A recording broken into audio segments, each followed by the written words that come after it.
Record Store Day is just around the corner, so today I'm going to show you all of Taylor's Record Store Day drops and talk about each one. This is Taylor's 6th year participating in Record Store Day, and her 7th drop overall if you include the Tortured Poets Department Record Store Day note. Taylor's very first drop was in April of 2018. She released Debut, Fearless, and 1989 on vinyl, and they were all colored disc. Each vinyl was hand numbered as well.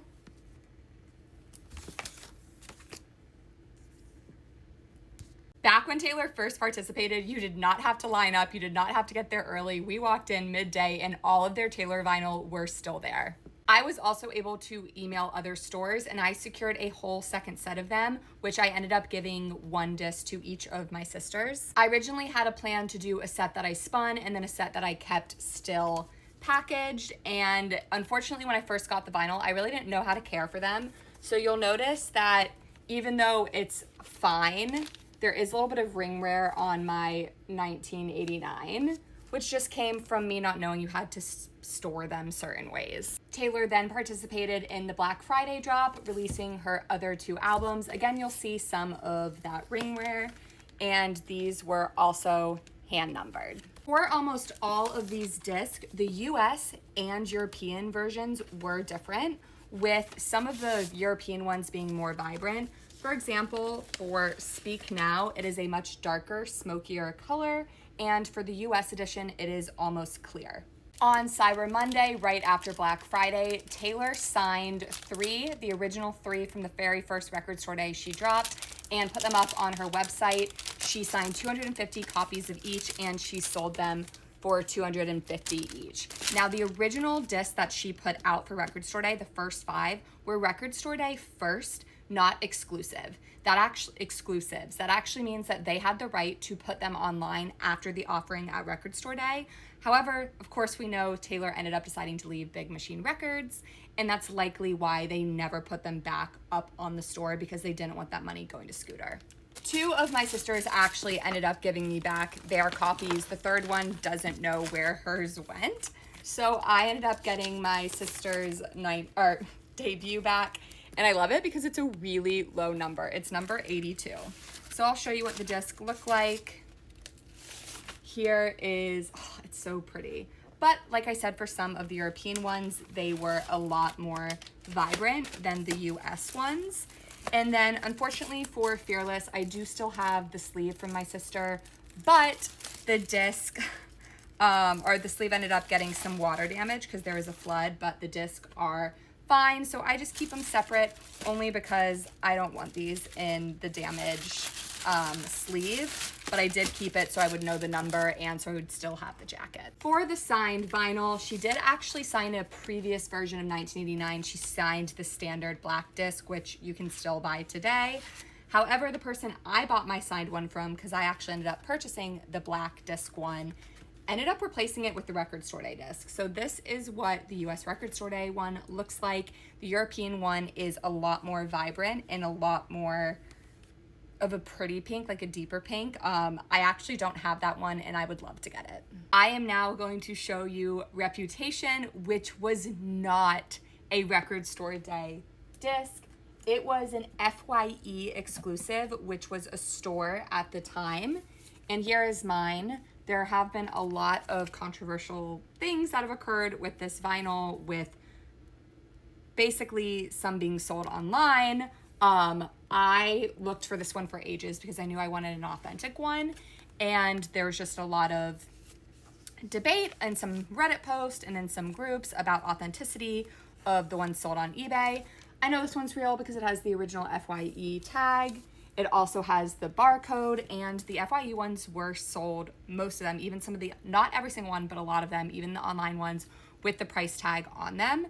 I picked this up in person. The guy was based in upstate New York, and we communicated for a while. At the time, I paid $500, which was on the higher end, but I knew that mine was actually authentic. Now this goes for so much money, and I could probably sell mine for way more than even the current one's selling for, because there is no question that mine is authentic. Again, people often group that in as a record store day. It is not a record store day. It is an FYE exclusive. I just wanted to talk about it because I know that the question would come up. We then had a long pause of Taylor's participation in record store day until 2021, when she did not directly participate, but she did still participate, and this was the June drop, and Haim released a blue disc of Gasoline featuring Taylor. I collect Taylor featured vinyl as well, so of course I had to have this, and it was a record store day one. I ended up getting that one, and then I bought a second one from, I can't remember if it was another store or if I bought it online shortly after the fact, because at that point I knew I wanted 2 of each, one to keep in pristine condition and then one to spin. In 2022, Taylor came back to Record Store Day with her own release, and she was also the Record Store Day ambassador for 2022. So they did have these pins. I managed to get 2. I actually think I have a third one somewhere, but I couldn't find it. And you could get them when you picked up the Lakes, which was her first actual 7-inch vinyl that she put out. Of course, she was featured on the Haim one. And this was her first Record Store Day exclusive, which meant you could only purchase them through Record Store Day. There would not be another pressing, unlike her first 5, which were Record Store Day first. I just realized I haven't really been saying pricing. So the Haim one was $13.99. The Lakes was $16.99. And I do still have the price tag on some of my original ones. Oh yeah, the original price of the FYE was $34.99. Looks like I paid about $31 for them, and the ones that I ordered and got shipped I think were around the same price. Since this was Taylor's first Record Store Day back and she had become very popular, I camped out for this one for almost 24 hours. I was first in line. I bonded with everyone that I got to camp out with. It was a really, really fun, amazing experience. And it is kind of clear. Some of them have like gold specks. I've not opened my second copy. My mom actually camped out with me as well and originally got that for my sister. And then my sister never claimed it, and so it eventually just became mine. So I don't know if my other one is more like speckled.